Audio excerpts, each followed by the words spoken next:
Donc, dans le quatrième vidéo, on va présenter le PGCD de deux entiers ou bien de deux entiers relatifs non nuls. Donc, comme quatrième, le plus grand commun,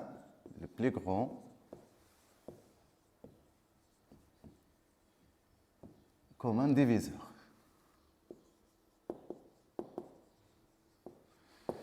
Maintenant, comme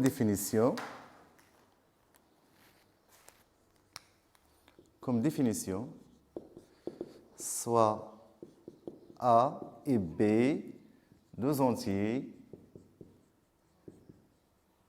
relatifs non nuls.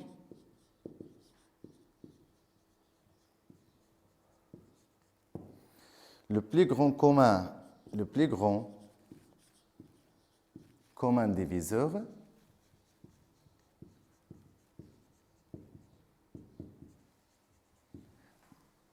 de A et B est le plus grand commun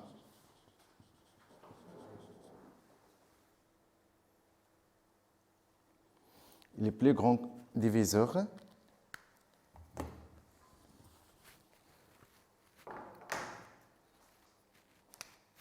les plus grands des diviseurs positifs,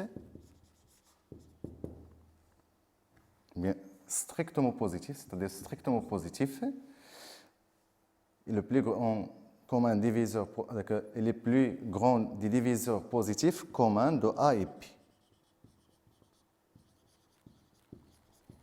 On le note par A, B, ou bien le PGCD, ou bien PGCD comme notation de PGCD de AB. Un exemple. Par exemple, cherchons le PGCD de «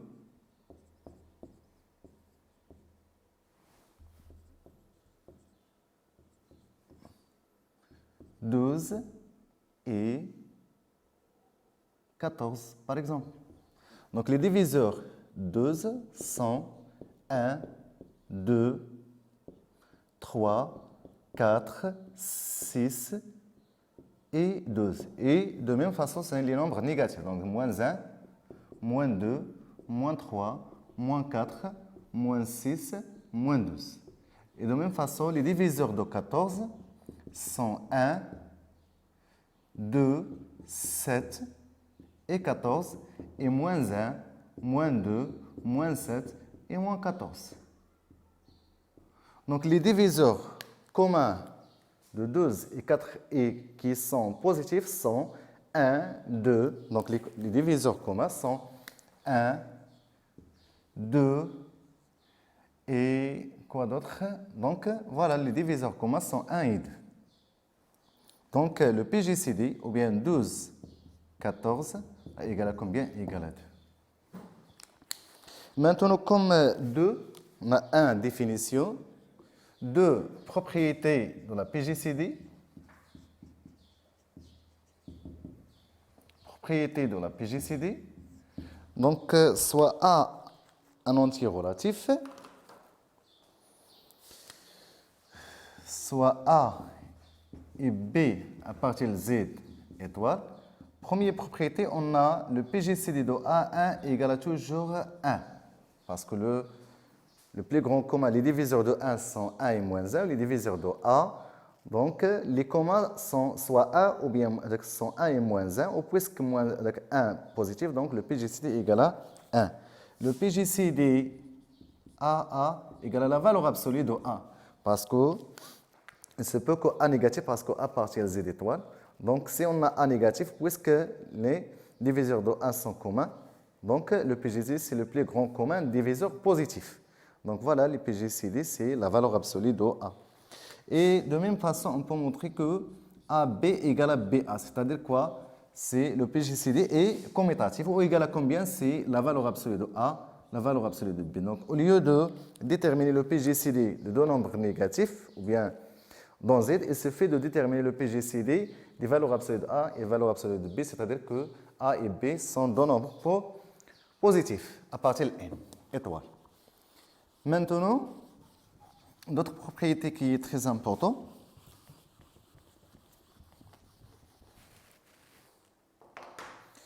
Si on a A divise B, équivaut que le PGCD de AB égale à la valeur absolue de A. Donc c'est très important cette propriété. Dernière propriété, si on a D divise A et D divise B, alors équivaut que D divise le PGCD. Donc on va appliquer cette propriété comme application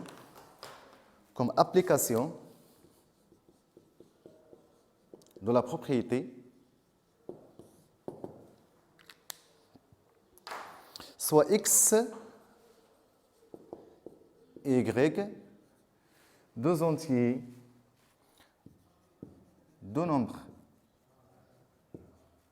de n étoiles, on pose A égale à 9x plus 4y et B égale 2x plus y. Comme première question, montrer que le PGCD de AB égale à le PGCD de XY. Deuxième question, ou bien on pose pour tout n à partir de n étoile, A égale à n carré plus 5n plus 13 et B égale à n plus 3. Première question. Montrer que le PGCD de AB égale à le PGCD de B7. Deuxième question. On déduire les valeurs possibles de PGCD AB. Comme troisième question, toujours dans 1.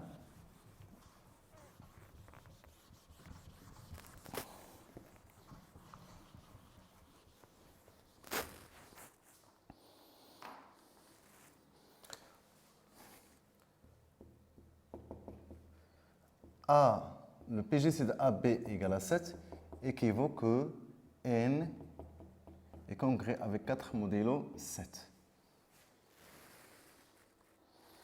D, ou bien 4i, déterminer les valeurs possibles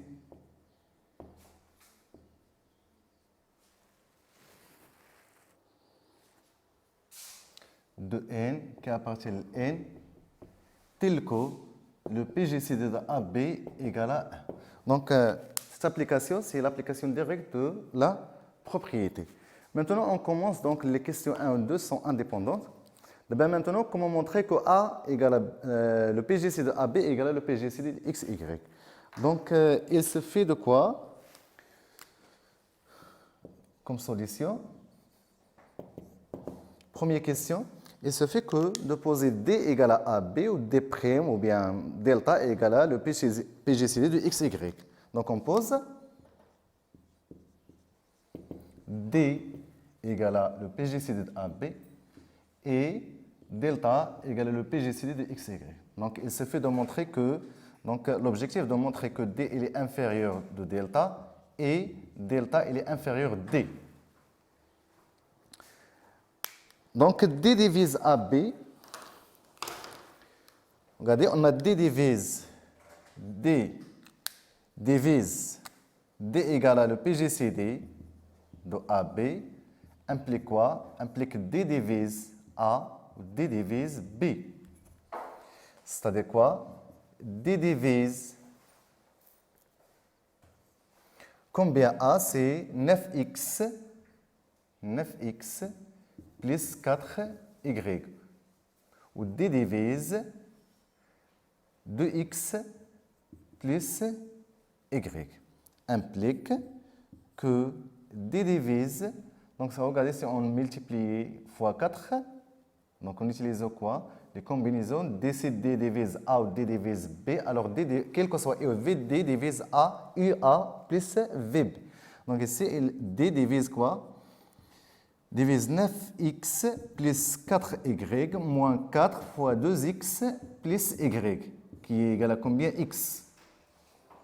De même façon, D divise au C, si on multiplie par 9, et C par 2. Donc D divise 9 fois 2x plus y moins 4 fois 9x plus 4y.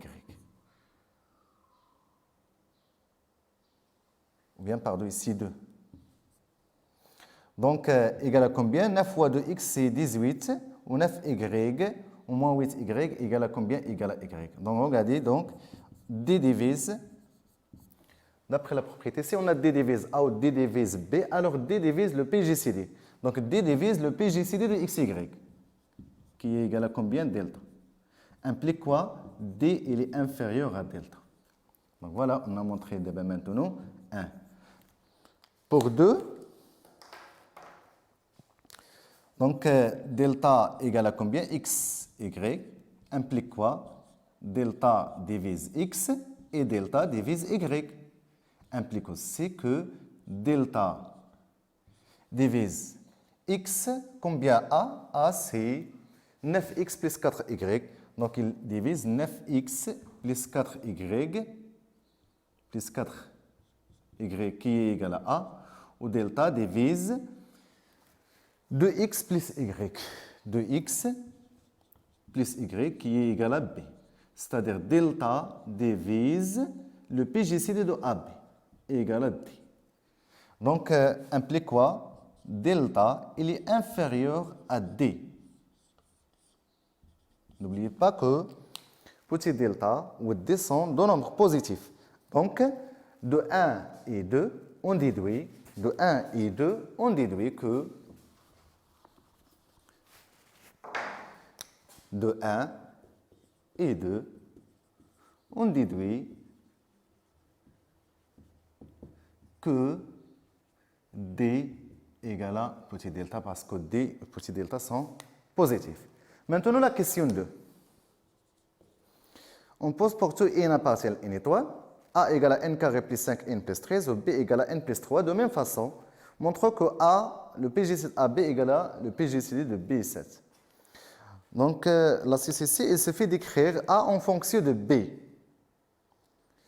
Donc, déjà, on a A égale à n carré plus 5n plus 13 égale à combien? Égale à n carré plus 5n plus 7 plus 6 plus 7, qui est égal à combien? N plus 3 fois n plus 2 plus 7.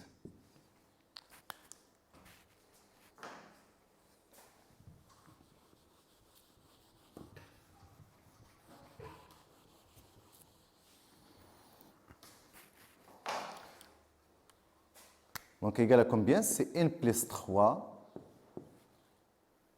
Combien? B, combien? B. Donc c'est n plus 2 fois B plus 7. Donc voilà. Maintenant, soit D1 égale à le PGCD de AB et D2 égale à le PGCD de B7. Donc D1 égale à A, le PGCD de AB implique que D1 divise A ou D1 divise B. Implique que D1 divise B ou D1 divise A moins N plus 2 fois B. Donc, implique que D1 divise 7, parce que A moins N plus 2 fois B égale à 7, ou D1 divise B. Implique que D1 divise le PGCD de B7, qui est égal à combien? Donc D1, c'est divise quoi? Divise D2. Implique que D1 il est inférieur à D2. Maintenant D2. On a D2 égale à combien? Égale à B7. C'est-à-dire quoi? D2 divise B ou D2 divise 7 implique que D2 divise 7 ou D2, donc on va encadrer ça, D2 divise combien 7? C'est D divise B ou D divise quoi? N plus 2 fois B plus 7 qui est égal à combien? A. Donc implique que D2 divise le PGC de AB qui est égal à combien? C'est D1. Donc par conséquent,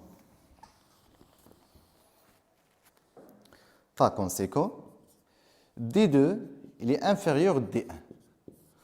Donc on a montré D1 inférieur à D2, D2 il est inférieur à D1, D1 et D2 sont positifs, alors nécessairement D1 égale à D2. Qui, combien de D1? C'est le PGCD de AB égale à le PGCD de B7.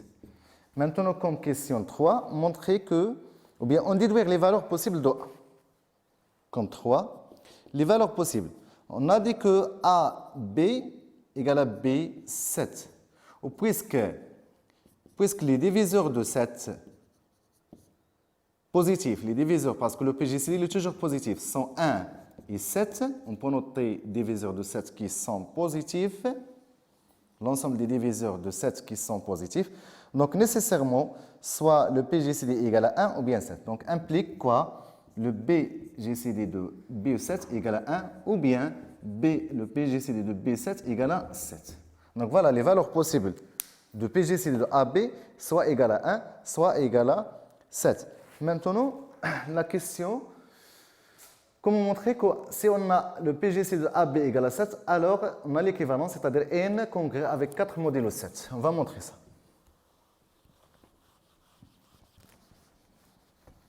Donc, pour montrer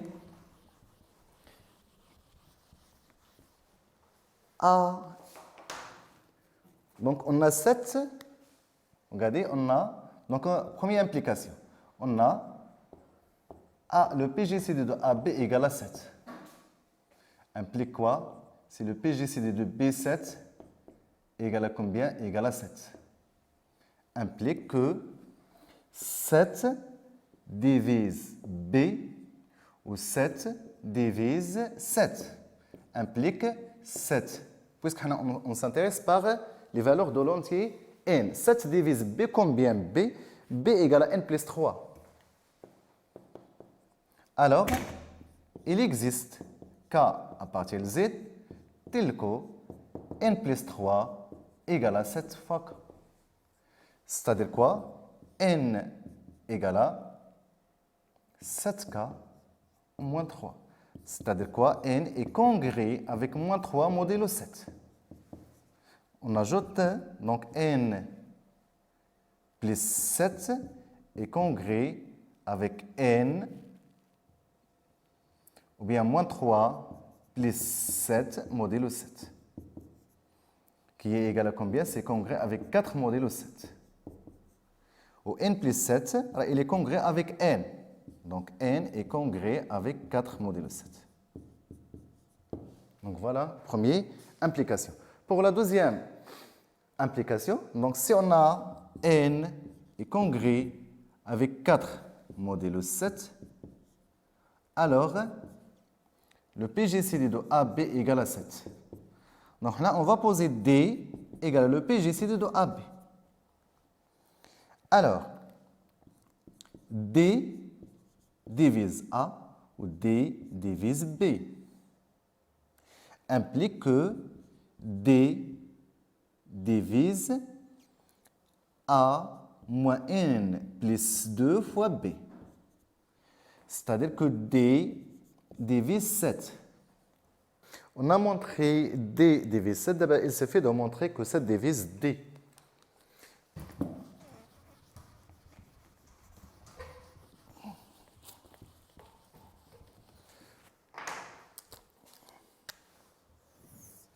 On a A égale à n plus 2 fois B plus 7 égale à n plus 2. B, c'est n plus 3 plus 7. Il suffit de remplacer maintenant n par 7k plus 4. Donc, égal à combien? 7k plus 4 plus 2, c'est 6. Facteur 2, 7k plus 4 plus 3, c'est 7 plus 7. Égal à combien? C'est 7. Facteur de quoi? 7k plus 6. Facteur de k plus 1 plus 1. Si on pose ça égal à k, alors implique quoi? 7 divise b. 7 divise a. Et puisque 7 divise b, et 7 divise b, donc, et 7 divise b, parce que b égale à n plus 3, n plus 3 la congrès avec 0 modulo 7. Alors, 7 divise le PGCD à b qui est égal à d. Donc déjà, on a montré d divise 7, ou 7 divise d, alors nécessairement d est égal à 7. Donc voilà, hein, on a montré l'équivalence. Maintenant, la question, dernière question, comme D, déterminons les valeurs possibles. Les valeurs possibles de n qui appartient à n, tel que le PGCD de AB égale à 1. Donc déjà, on a montré le PGCD de AB égale à 1 ou bien le PGCD de AB égale à 7. D'après la question précédente, le PGCD de AB égale à 7 équivaut de quoi? N congrès avec 4 modulo 7. Donc, si on a le PGCD de AB égale à 1, donc alors N congrès avec 0 modulo 7. Donc si on a 2,